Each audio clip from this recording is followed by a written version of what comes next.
तो आज हम चैप्टर 8 स्टार्ट करेंगे, आईपीसी का चैप्टर 8। ठीक है, वो क्या कहता है?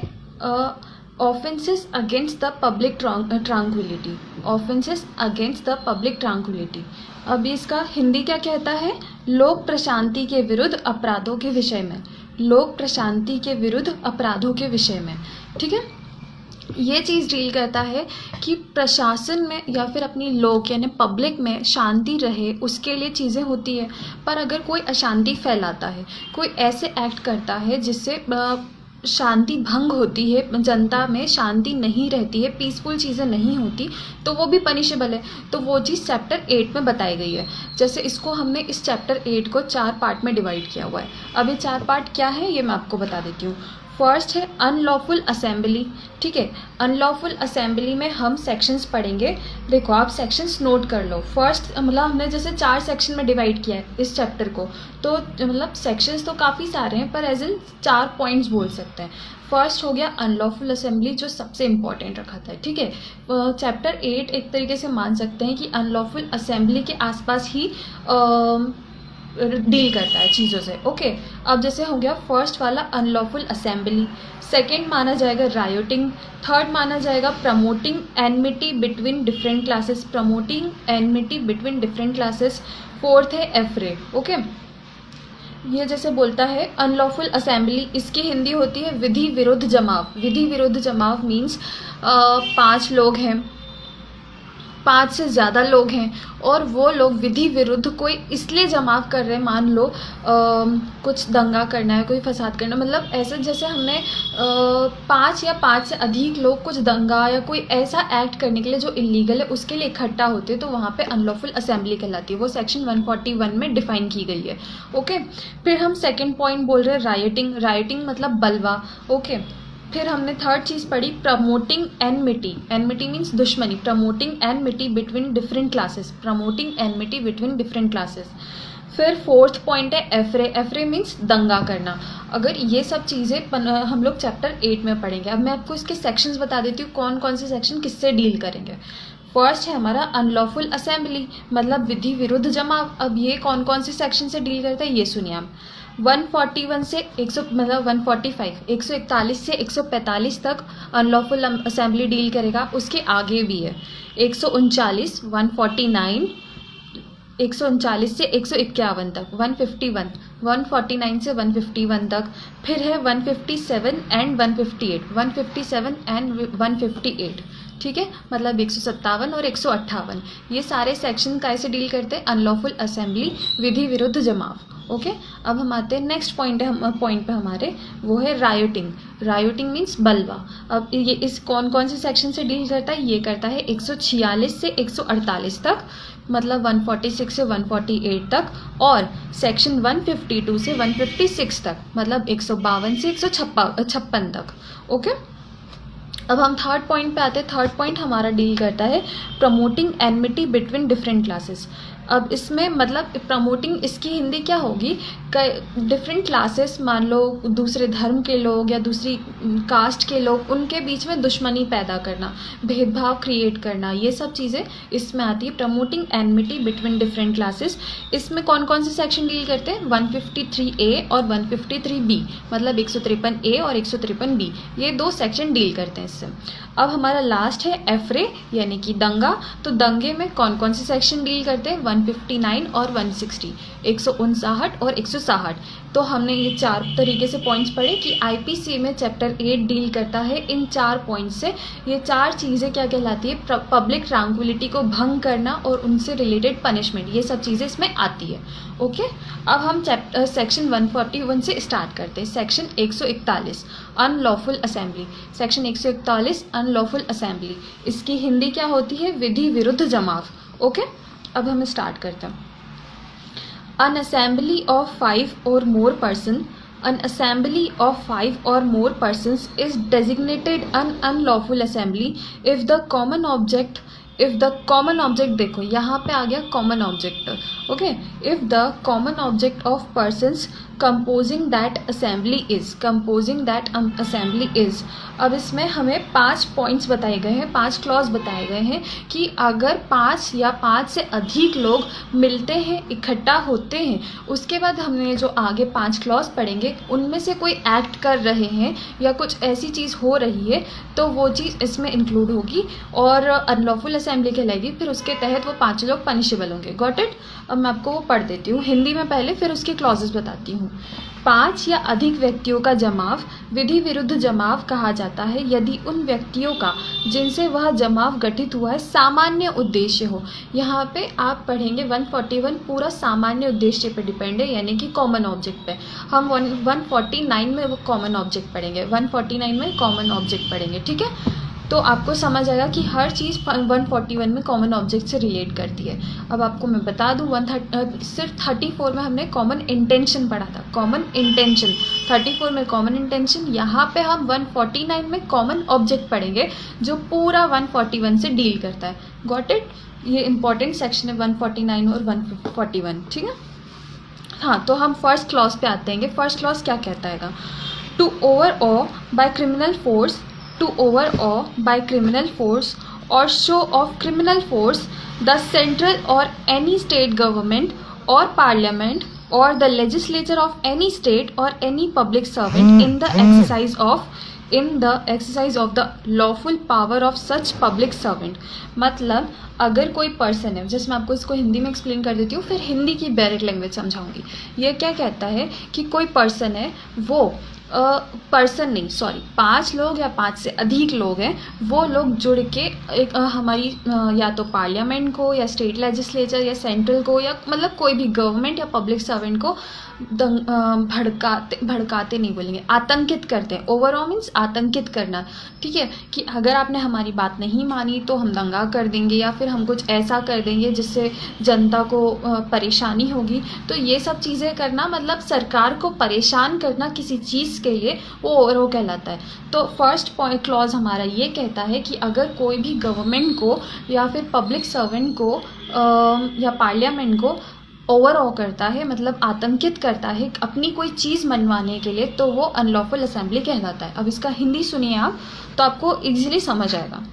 केंद्रीय सरकार को या किसी राज्य सरकार को या संसद को या किसी राज्य के विधानमंडल को, विधानमंडल भी ठीक है, या किसी लोक सेवक को, जबकि वह ऐसे लोक सेवक की विधि पूर्वक शक्ति का प्रयोग कर रहा हो, आपराधिक बल द्वारा मतलब क्रिमिनल फोर्स यूज करके, ओके, आपराधिक बल द्वारा या आपराधिक बल के प्रदर्शन द्वारा आतंकित करता है, ठीक है। आतंकित करना मतलब अगर वो डरा रहा है क्रिमिनल फोर्स यूज़ करके, ये ग्रुप 5 लोगों का ग्रुप या 5 से अधिक लोगों का ग्रुप अगर किसी को डरा रहा है, आतंकित कर रहा है, कोई भी गवर्नमेंट को, विधानसभा, राज्यसभा या फिर अपनी पब्लिक सर्वेंट जो अपनी ड्यूटी कर रहा है लॉफुल, उनमें से किसी को भी आतंकित कर रहा है तो वो अनलॉफुल असेंबली कहलाएगा। Got it? सेकेंड क्लॉज पढ़ते हम, to resist the execution of any law. The execution of any law मतलब इसमें 2 चीज़ें इंपॉर्टेंट है। रेजिस्ट आ गया फर्स्ट, सेकेंड आ गया एग्जीक्यूशन ऑफ एनी लॉ और ऑफ एनी लीगल प्रोसेस, और ऑफ एनी लीगल प्रोसेस। ये क्या कहता है? अगर कोई पर्सन, मतलब ये 5 लोगों का ग्रुप है, एग्जीक्यूशन ऑफ एनी लॉ मतलब कोई लॉ को एग्जीक्यूट होने से रोक रहा है, रेजिस्ट करना यानी रोकना, कोई लॉ को होने से रोक रहा है तो वो भी अनलॉफुल असेंबली कहलाएगी, ओके। जैसे किसी चीज़ का इलीगल तरीके से विरोध करना, मान लो वो एक्ट है या लॉ है, उसका आप विरोध कर रहे हो, पर अगर अनलॉफुल असेंबली नहीं है वो, तो ठीक है, लीगली तरीके से आप मतलब जैसे उपवास करना या जैसे हमारा बोलते हैं अनशन टाइप, ठीक है, वो चीज़ करते हैं तो वो अलग बात हो गई। पर अगर आप आतंकित कर रहे हो या फिर जैसे दंगे क्रिएट कर रहे हो कि आप ये लॉ को एग्जीक्यूट नहीं कर सकते, तो वो चीज़ यहाँ पे आ गई। लॉ को एग्जीक्यूट ना होने देना, रेजिस्ट करना यानी रोकना, वो चीज़ इसमें आती है, ओके। इसका हिंदी सुनिए आप, इसका हिंदी कहता है किसी विधि के या किसी विधि के या वैध के आदेशिक के निष्पादन का प्रतिरोध करना अथवा प्रतिरोध करना, मतलब कोई भी विधि है, कोई भी कानून है, उसका प्रतिरोध करना, ये चीज़ अनलॉफुल असेंबली में आ जाएगा, ठीक है। थर्ड क्लॉज पे आते हैं। थर्ड क्लॉज कहता है to commit to commit any mischief. अच्छा मैं आपको बता दूं, मिसचीफ हम कहाँ पढ़ेंगे, आईपीसी के सेक्शन 425 में, ठीक है। आगे जब हम पढ़ेंगे तो मिसचीफ आएगा, जिसको आपको मैं पर्टिकुलर डिफाइन करूँगी। तो यहाँ पे बोल रहा है टू कमिट एनी मिसचीफ और क्रिमिनल ट्रेसपास। क्रिमिनल ट्रेसपास बताया गया है सेक्शन 441 मतलब 441 आईपीसी में, ओके। और अदर ऑफेंसेस, तो ये पूरा क्या बोल रहा है, टू कमिट एनी मिसचिफ और क्रिमिनल ट्रेसपास और अदर ऑफेंसेस। अब इसकी हिंदी क्या है ये सुनो आप।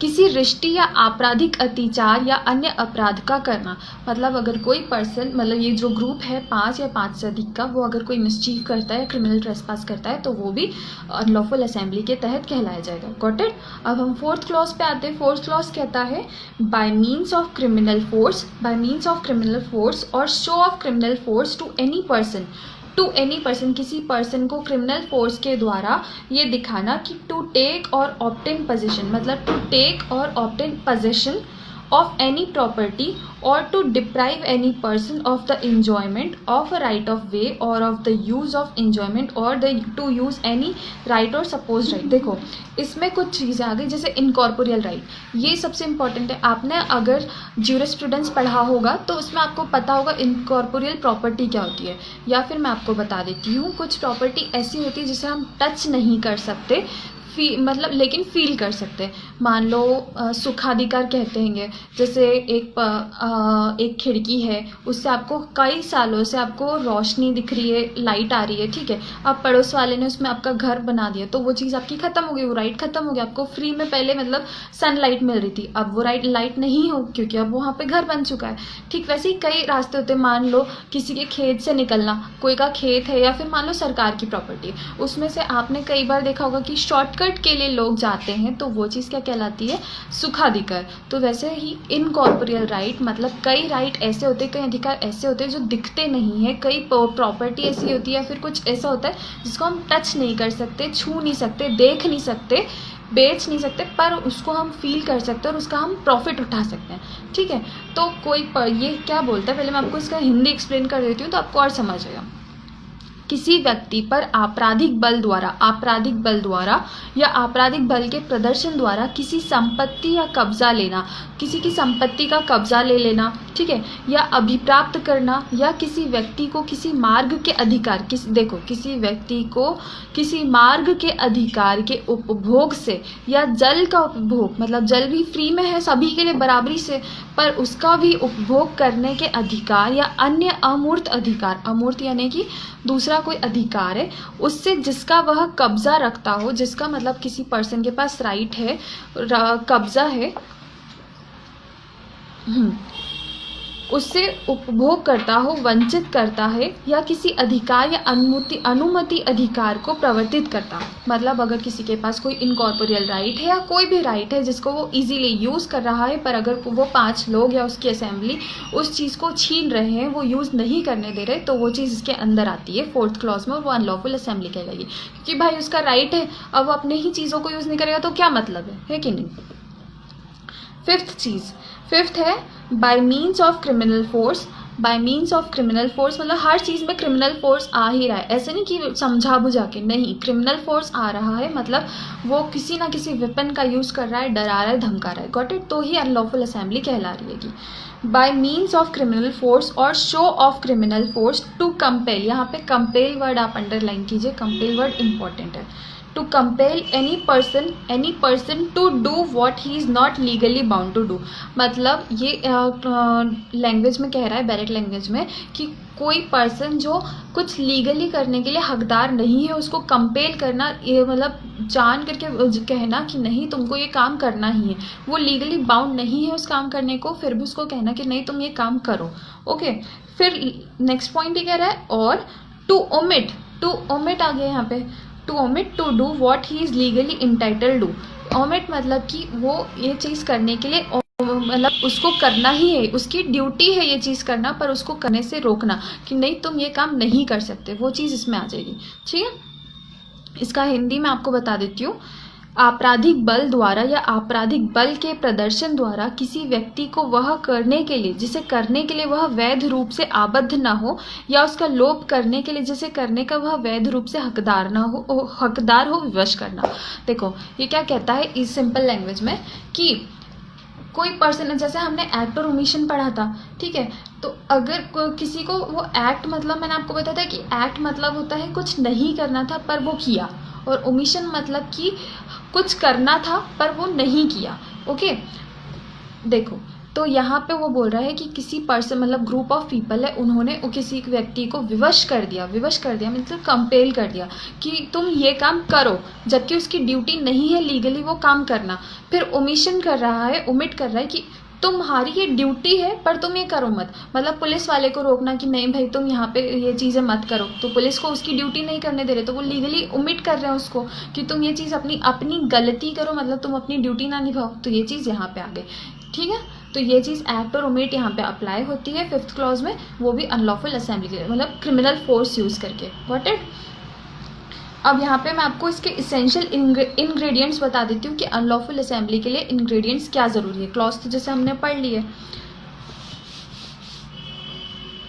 पहले आपको इसका एग्जाम्पल देती हूँ। सबरीमाला टेम्पल का केस लेते हैं हम, उससे समझेंगे।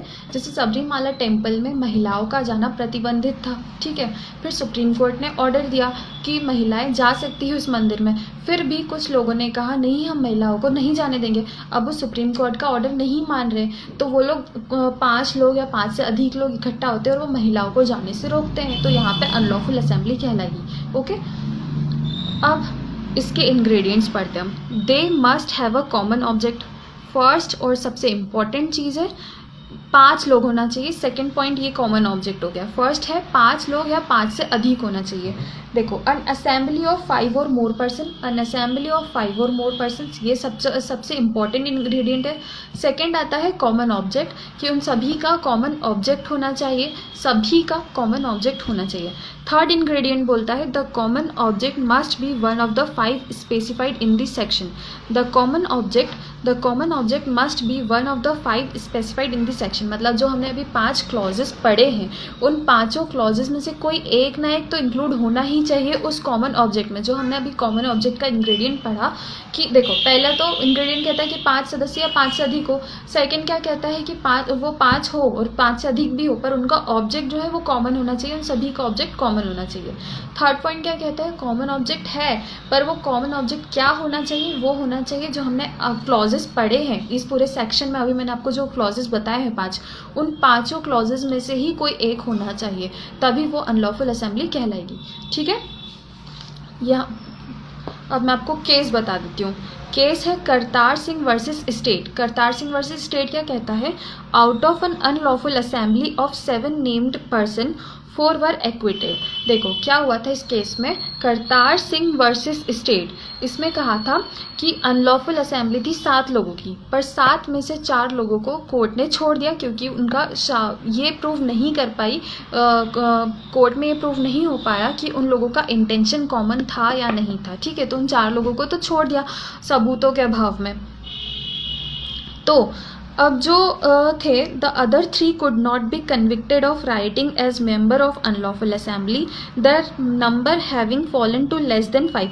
अब उन लोगों की क्या हुआ, 5 से कम हो गई क्वांटिटी, मतलब 4 को तो छोड़ दिया, तो बचे कितने 3, अब 3 ही है, 5 तो नहीं है, तो इसमें तो मेन है 5 होना। अब क्या होगा, तो इनको अलग सेक्शन के तहत पनिशेबल होगा, ना कि ये लोग 141 में आएंगे इंक्लूड। ओके, ठीक है, तो they may however be convicted of rioting with the aid of section 34। इसमें 34 लग जाएगा। 34 मतलब 34 में हमने कंडीशन पढ़ी थी कि 2 या 2 से ज़्यादा लोग होना चाहिए और उनका कॉमन इंटेंशन होना चाहिए। तो यहाँ पे अब कितने हो गए, 3 ही हैं, तो यहाँ पे 3 लोग हैं, इसलिए वरना अनलॉफुल असेंबली लग जाता, पर अब 3 ही है इसलिए यहाँ पे कॉमन इंटेंशन लग जाएगा। Okay, in this case, out of the 5 accused, 2 were acquitted of the charge of unlawful assembly. Hence, the remaining 3 were convicted under section 148. Under section 148, read with section 34. Read with section 34. Okay.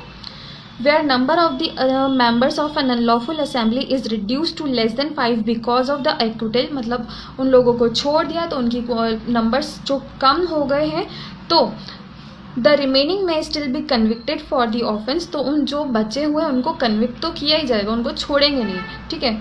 Under section 141 provided, मतलब ये देखो अब ये important line है, provided it is prove that some other unidentified और unnamed person were involve in the commission of the offence. ये कहता है, ये लाइन कहती है कि अगर ऐसा इनको 141 के तहत तभी पनिशेबल होंगे, तभी कन्विक्ट किया जाएगा जब ये समझा जाएगा कि वो 3 तो हैं ही, उनके अलावा 2 लोग या फिर 2 से ज़्यादा लोग और हैं जिनके नाम नहीं पता कि वो इस क्राइम में हैं, और या फिर जिनका पता नहीं चल पा रहे, जो भाग गए हैं, जो मिल नहीं रहे हैं पर हैं। तो मतलब 5 लोग तो हैं कहीं ना कहीं, वो बस पता नहीं चल पा रहा है कहाँ है और कौन है, तो वो 5 लोग हो गए हैं, तो कोर्ट इनको 141 के तहत कन्विक्ट कर सकती है। वरना अगर पता चल रहा है कि 7 लोग थे, 7 में से 4 को छोड़ दिया गया है, सिर्फ 3 बचे और सिर्फ 3 ही है और कोई नहीं है, तो उनको 34 के तहत कन्विक्ट किया जाएगा, ना कि 141 के तहत। 34 क्या है? Common intention. ओके, अब हम आते हैं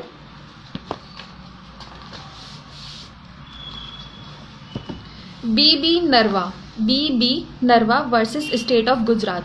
ये क्या कहता है? The accused belonging to a gang of unlawful assembly whose object was to commit theft of animals.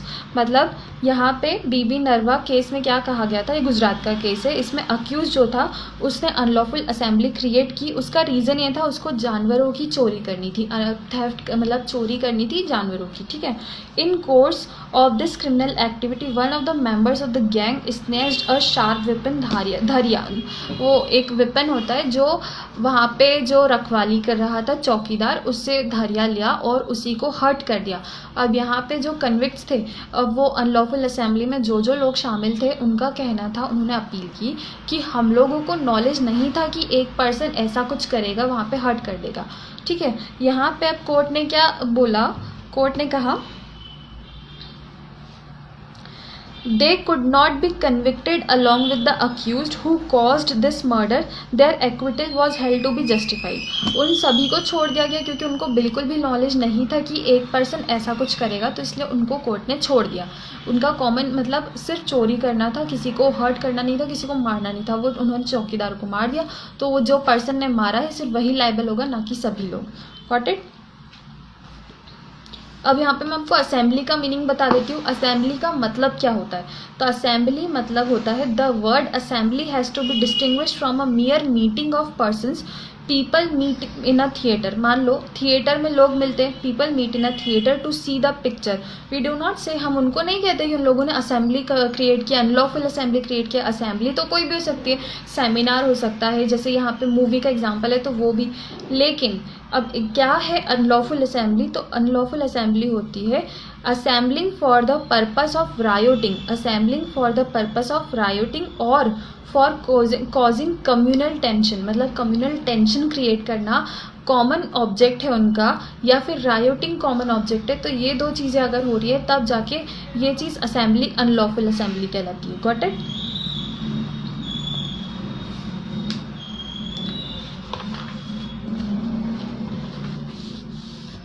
अब हम आते हैं सेक्शन 149 पे। 149 क्या डील करता है? Common object. जैसे हमने पूरा अनलॉफुल असेंबली में क्या पढ़ा है? कॉमन ऑब्जेक्ट होना ही चाहिए, तो हम कॉमन ऑब्जेक्ट पढ़ते हैं 149। उसके बाद हम 142 पढ़ेंगे।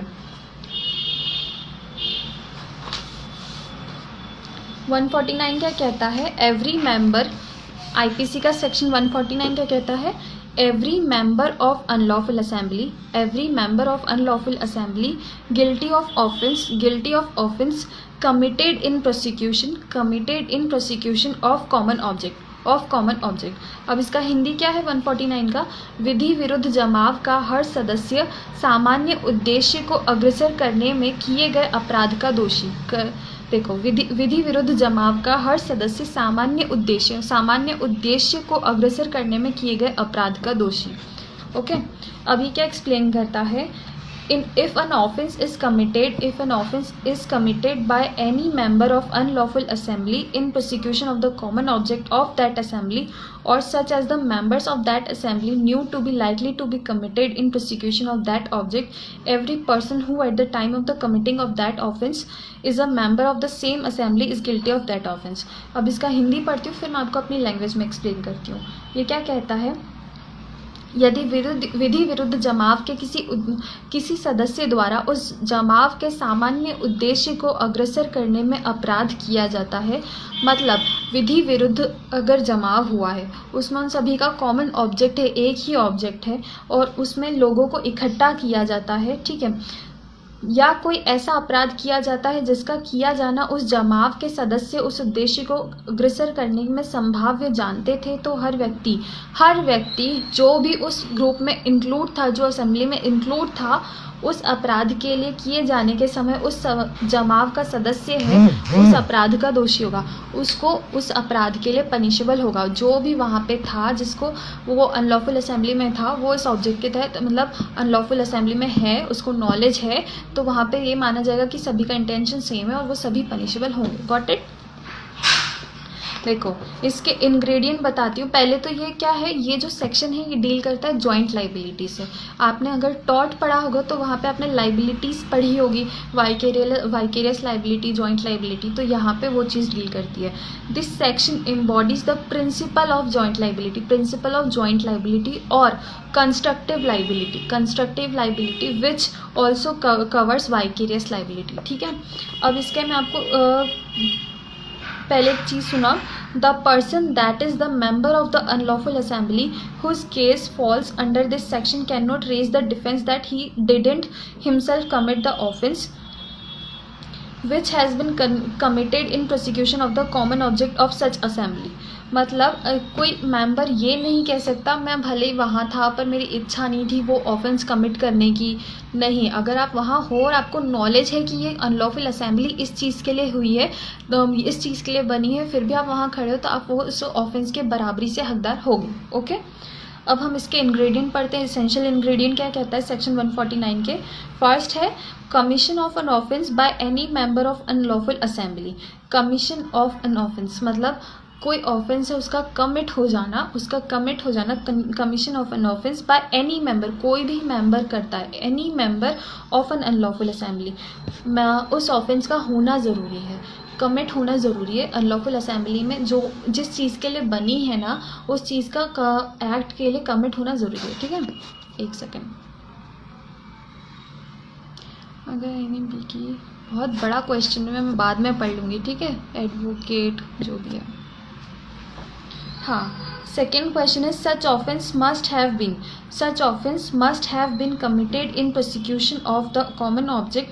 सेकेंड इंग्रेडिएंट पढ़ रहे हम. such offence must have been committed in prosecution of the common object of the assembly or must be such as the members of the assembly knew to be likely to be committed. देखो prosecution मतलब क्या पढ़े समझेंगे हम यहाँ पे. Continuation of act until completion, मतलब कोई एक्ट हो रहा है वो जब तक कंप्लीट नहीं हो रहा तब तक कंटिन्यू बना हुआ है. ठीक है, अब इसका ये पढ़ेंगे हम. Such offence must have been committed in prosecution, मतलब वो एक्ट हो रहा है कंटिन्यूसली, जब तक वो कमिट नहीं होता, जब तक वो कंप्लीट नहीं होता, तब तक वो एक्ट हो रहा है. ठीक है, अब कॉमन ऑब्जेक्ट का मतलब क्या होता है. Phraseology used in section 149 makes it clear that there are two kinds of cases covered under this section. मतलब अगर हम इस ये जो लैंग्वेज अगर हम समझना चाहें बैरेक्ट की, तो इसको हम दो टुकड़ों में बांट के पढ़ेंगे तो हमें इजीली समझ आएगा. फर्स्ट पैरा क्या कहता है, ये कहता है कि first part refers to actual commission of offence. First जो हमने पार्ट पढ़ा है 149 का, वो रेफर करता है actual commission of an offence. ठीक है, मतलब कमिट हो रहा है उसका ऑफेंस. ओके, अब सेकंड क्लॉज क्या कहता है, सेकंड मतलब पार्ट, सॉरी क्लॉज नहीं, सेकंड पार्ट जो है इसका वो क्या कहता है, second part refers to knowledge of likelihood, knowledge of likelihood of offence being committed. First कह रहा है कि ऑफेंस जो है वो कमिट होना ही चाहिए, और सेकेंड पार्ट जो बोल रहा है वो कह रहा है कि एक पर्सन है उसको नॉलेज है कि यहाँ पे जो अनलॉफुल असेंबली है वो किस इंटेंशन से बनी गई है, किस ऑफेंस के लिए बनी गई है। ओके, देखो अगर आप चाहो तो मैं आपको उन दो पार्ट्स को डिवाइड करके पढ़ाती हूँ तो आपको इजीली समझ आएगा। देखो फर्स्ट पार्ट कहता है the first part holds every member of an unlawful assembly guilty of any offense which has been committed by any member of that assembly in prosecution of the common object of the assembly। ये हमारा first part हो गया। अब second part हम divide करते हैं। Second part बोलेगा every member of an unlawful assembly guilty of any offense which the member knew मतलब members जानते हैं likely to be committed in prosecution of common object of the assembly। ठीक है, ये हो गया हमारा सेकेंड पॉइंट। अब इसका हम एक एग्जाम्पल लेते हैं तो आपको आज समझ आएगा। Supposing An unlawful assembly has the common object. Unlawful assembly has the common object of committing theft in a government office. एक गवर्नमेंट ऑफिस है जिसमें कुछ लोग चोरी करने के इरादे से जाते हैं रात में। ठीक है, While the members are committing theft, the watchman comes. Watchman आता है and gives them a beating by fist. In this case, the members may be held liable for the offense of theft. मतलब जितने भी members थे वो लोग चोरी के लिए ऑफेंडर माने गए। The first part of the section, यहाँ पे अब जैसे हमने सेक्शन को डिवाइड किया वैसे यहाँ पे एग्जांपल भी पार्टीशन में बताया गया है। तो फर्स्ट पार्ट जो कहता है सेक्शन का वो कहता है the common object of the members of the unlawful assembly was to commit theft. मतलब उन सभी का कॉमन ऑब्जेक्ट क्या था? चोरी करना। ओके, सभी का कॉमन ऑब्जेक्ट था चोरी करना। While they may be held liable for inflicting criminal force and causing simple hurt to the watchman on the basis of second part। जबकि अगर हम सेकेंड पार्ट ले तो सेकेंड पार्ट क्या कहा? पहला पार्ट क्या था? ऑफेंस कमिट होना, हमने पढ़ा था। सेकेंड पॉइंट क्या कह रहा था? उस पूरी डायरेक्ट लैंग्वेज का अगर हम सेकेंड पार्ट पढ़ें तो वो क्या कह रहा था कि नॉलेज होना चाहिए लोगों को कि उसका इंटेंशन क्या है इस अनलॉफुल असेंबली का और उसके क्या क्या कॉन्सिक्वेंसेस हो सकते हैं। ठीक है, ये चीज़ थी। तो यहाँ पे सेकेंड जो हमने एग्जाम्पल ले रहे हैं उसका सेकेंड पॉइंट क्या कह रहा है? They may be held liable for inflicting criminal force. उन्होंने वॉचमैन के ऊपर क्रिमिनल फोर्स किया। ओके, तो और कॉजिंग सिंपल हर्ट, उन्होंने सिंपल हर्ट कॉज किया उसके लिए वॉचमैन के ऊपर एज इन सेकेंड पार्ट। ठीक है, as they knew that in case any one comes in their way, क्योंकि वो जानते थे अगर उनके रास्ते में कोई भी आया they would be likely to use force or criminal hurt. उनको पता था कि अगर उनके रास्ते में कोई आया तो वो लोग उसको हर्ट करेंगे ही सही, तभी वो लोग पकड़े नहीं जाएंगे और तभी उनका काम कंप्लीट हो पाएगा। ठीक है, तो वो भी लाइबल होंगे इस चीज़ के तहत, कॉमन क्या ऑब्जेक्ट के तहत। ओके, अब हम लोग केस पढ़ते हैं। इसका ये केस है Gangadhar Behera versus state of Odisha. Okay, ये क्या कहता है? In prosecution of the common object जो हमने पढ़ा डायरेक्ट लैंग्वेज में उसका मतलब होता है in order to attain the common object, in order to attain the common object. Okay, इसमें the word knew used in the second part of section 149 is something more than a mere possibility and it is also different from the expression might have known. मतलब इसका ये जो बस इतना ही कहना है इसका मतलब कि जो हमने डायरेक्ट लैंग्वेज में पढ़ा in prosecution of the common object उसका मतलब होता है in order to attain the common object. मतलब उस जो कॉमन ऑब्जेक्ट बना हुआ है ना उस असेंबली का उसको उसमें इंक्लूड होना, उसमें शामिल हो जाना। ओके, उसको अटेंड करना, ये चीज़ हो गई। एक और केस है Ashrafi Lal versus state of UP. Ashrafi Lal versus state of UP, ये क्या कहता है? 2 इनोसेंट गर्ल्स को मार दिया गया सिर्फ इसलिए क्योंकि उनकी माँ को सबक सिखाता था। जो अक्यूज था जिसने बेरहमी से उन 2 बच्चियों को मारा, उसका सिर्फ इंटेंशन क्या था कि प्रॉपर्टी का डिस्प्यूट था। उस प्रॉपर्टी डिस्प्यूट में उसको उन बच्चियों की माँ को सबक सिखाना था।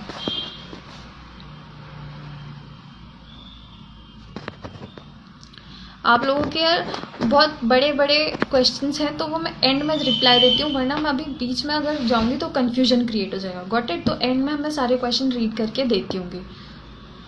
अशरफी लाल जैसे हम पढ़ रहे हैं 2 इनोसेंट स्मॉल गर्ल्स, तो ये चीज़ मैंने आपको बताई। तो यहाँ पे वो लाइबल होगा every member of the killing team was held to be equally guilty and sentenced to death, this being a rarest of the rare case. ये रेयर केस है, तो ये आपको याद कर लेना है, Ashrafi Lal versus state of UP. फिर एक केस है Bhagwan Singh versus state of MP. Bhagwan Singh versus state of MP में क्या कहा था? Supreme Court made it clear that for the common object under section 149 prior concert. हाँ, ये चीज़ बहुत इंपॉर्टेंट है. इसमें ये कहा गया 149 जो है हमारा सेक्शन, इसमें ये ज़रूरी नहीं है कि प्रायर कंसेंट या प्रायर प्रिपरेशन पहले ही हो. नहीं, ज़रूरी नहीं है कि पहले से प्रिपरेशन की गई हो, क्योंकि कई बार क्या होता है, जमाव तो होता ही है कई जगह पे, पर वो चीज़ें बाद में हो जाती है, एज इन दंगे का रूप ले लेती है. मान लो एग्जाम्पल CAA प्रोटेक्शन जो हुआ, वो हुआ था हमारा दंगा फसाद जो भी चल रही थी चीज़ें, ठीक है. इसको उसमें क्या हुआ था, पहले वो लोग शांतिपूर्ण तरीके से ही कर रहे थे, सब चीज़ें शांतिपूर्ण तरीके से चल रही थी. बाद में कुछ चीज़ें हुई जिस वहाँ पे अनलॉफुल असेंबली थी, मतलब असेंबली थी एक्चुअल में, ठीक है. अब वहाँ पे कुछ चीज़ें बाद में ऐसी हुई कि वो दंगे का रूप लेने लगी. ओके, वहाँ पे फिर चीज़ें भड़कती गई, हीट वहाँ पे, मतलब ऐसी चीज़ें हो गई. पहले तो वो सब चीज़ें पीसफुली हो रही थी, पर बाद में चीज़ें बड़ी हुई ना, तो यहाँ पे ये चीज़ कहा गया कि प्रायर कंसर्ट ज़रूरी नहीं है कि पहले से सब चीज़ें प्लान की गई हो, उसके बाद असेंबली ने कोई ऑफेंस किया हो. वहाँ पे असेंबली बनी हुई है, उसमें बाद में चीज़ें गर्म और एज एन ऑफेंस कमिट हुई, तो वो चीज़ें भी इसमें अलाउड है, मतलब वो भी अनलॉफुल असेंबली कहलाएगी. ठीक है. It is generally felt that when deadly assault is committed by a group of armed person, it is difficult to assess the role of individual member.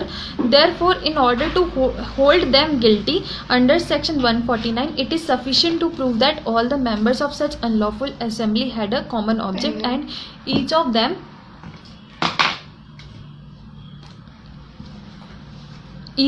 had the knowledge of such assault likely to being commit, though all of them may not necessarily be armed with weapon. Okay, ये case में ये कहा गया था. अब एक और case है Bhimrao versus state of Maharashtra. Bhimrao versus state of Maharashtra में ये कहा गया था कि person along with some other formed an unlawful assembly with the common object of committing murder of the victim. With the object they entered the victim's house. Some members of the assembly assaulted the victim.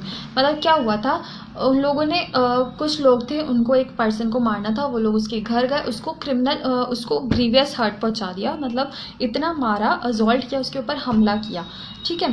तो यहाँ पे ये हुआ था, grievous injuries हो गई थी. जो पर्सन था उसको जो विक्टिम था उसको ग्रीवियस इंजरीज हो गई थी, और जिसके चलते उसकी 6 दिन बाद डेथ हो गई. उसके ऊपर हमला करने गए थे, 6 दिन तक वो जिंदा रहा हमले के बाद, पर 6 दिन के बाद उसकी डेथ हो गई. तो यहाँ पे while the victim was being assaulted inside the house, the appellants, जो अपीलांट्स थे उन्होंने कहा वो हम लोग तो बाहर खड़े थे, हम लोगों ने इस चीज़ में पार्ट नहीं लिया, हम लोगों ने नहीं मारा, हम लोग तो सिर्फ बाहर खड़े होकर देख रहे थे. ठीक है. Didn't take part in assault. The Supreme Court ने कहा that though the act of those members who had entered the house could not be attributed to the appellants who were standing outside. तो यहाँ पे उनको क्या हुआ, 352 with 159 के तहत पनिशेबल नहीं हो, मतलब के तहत पनिशेबल माना जाएगा. मतलब असॉल्ट की पनिशमेंट बताई गई है इसमें, असॉल्ट की पनिशमेंट बताई गई, तो इसमें वो लोग इस चीज़ के तहत लाइबल होंगे, ना कि सेक्शन 326 क्या बताता है, ग्रीवियस हर्ट की punishment with deadly weapon, grievous hurt की punishment with deadly weapon with 149. तो इसमें पनिशमेंट क्या मिली थी भीमराव केस में, 352 विथ 149, ना कि 326 विथ 149. ओके. यहाँ पर हमारा 149 भी ख़त्म होता है. मैं आपको 149 में और 34 में डिफरेंस बता देती हूँ. क्या डिफरेंसेस है 149 और 34 में. तो फर्स्ट तो ये चीज़ है, both the sections deal with joint constructive liability, मतलब दोनों ही में जॉइंट कंस्ट्रक्टिव लाइबिलिटी अप्लाई होती है. और सेक्शन 34 जो है वो मोर एक्सटेंसिव है एज कम्पेयर टू सेक्शन 149 के, मतलब 34 जो है एक्सटेंसिव है. अब सेकंड चीज़ जो बोल रही है, सेकंड बोल रहा है कि सेक्शन 149 जो होता है उसके लिए 5 लोग ज़रूरी है, जबकि 34 में कितने लोग ज़रूरी है? 2 लोग। मतलब अगर 2 लोग या 2 से अधिक पर 5 से कम हुए तो कॉमन हमारा ये 34 अप्लाई हो जाएगा, जबकि अगर 5 लोग या 5 से ज़्यादा हुए तो वो अनलॉफुल असेंबली हो जाएगा, मतलब 149 लग जाएगा। ठीक है। अब 34 जो है उसमें ये कहता है 34 doesn't specify any particular intention. 34 में कोई भी इंटेंशन हो सकता है, कोई भी कॉमन इंटेंशन हो सकता है, कोई भी। ओके। जबकि हमारे इसमें तो बताया गया है पर्टिकुलर 5 क्लॉजेज जो मैंने आपको स्टार्टिंग में पढ़ाए थे, तो 149 में वो 5 क्लॉजेज होंगे तभी 149 अप्लाई होगा या 141 अप्लाई होगा, वरना नहीं होगा। ओके। तो ये कहता है section 34 doesn't specify any particular intention, that is it may be any intention, but section 149 applies only to cases where common object is one of the as specified in section 141। 141 में जो common objects बताए गए हैं वही 149 में अगर apply, मतलब अगर वही अप्लाई हो रहे हैं तभी 149 लगेगा, वरना नहीं लगेगा। अब फोर्थ पॉइंट क्या कह रहा है? Section 34 doesn't insist on commission of a criminal act that is offence. Section 34 जो है वो ज़रूरी नहीं किसी ऑफेंस के ऊपर अप्लाई हो या किसी क्रिमिनल एक्ट पे अप्लाई हो। Okay. In actual furtherance of common intention but the offence for the applicability of section 149, but 149 में क्रिमिनल एक्ट होना ज़रूरी है, मतलब क्रिमिनल इंटेंशन होना ज़रूरी है। 149 has to be one which the member of the unlawful assembly knew to be likely to be committed in prosecution of the common object. मतलब common object होना चाहिए विथ क्रिमिनल इंटेंशन, तब 149 apply होगा। Got it. अब हम fifth point पे आते हैं। फिफ्थ पॉइंट क्या कहता है? Section 34 is a mere rule of evidence. 34 जो है मियर रूल है एविडेंस का, but creates no distinct offence. ज़रूरी नहीं है कि ये डिस्टिंक्ट ऑफेंस ही बनाए, ज़रूरी नहीं है कि 34 जो है डिस्टिंक्ट ऑफेंस से रिलेट करे, जबकि सेक्शन 149 जो है वो एक स्पेसिफिक ऑफेंस है। सेक्शन 149 जो है वो स्पेसिफिक ऑफेंस बताता है। तो commenting on this point justice Beg ने कहा था, justice Beg of the Allahabad High Court, उन्होंने कहा था who later became the chief justice of India, ये कहे थे, उन्होंने कहा था सेक्शन से related embodies merely a declaratory provision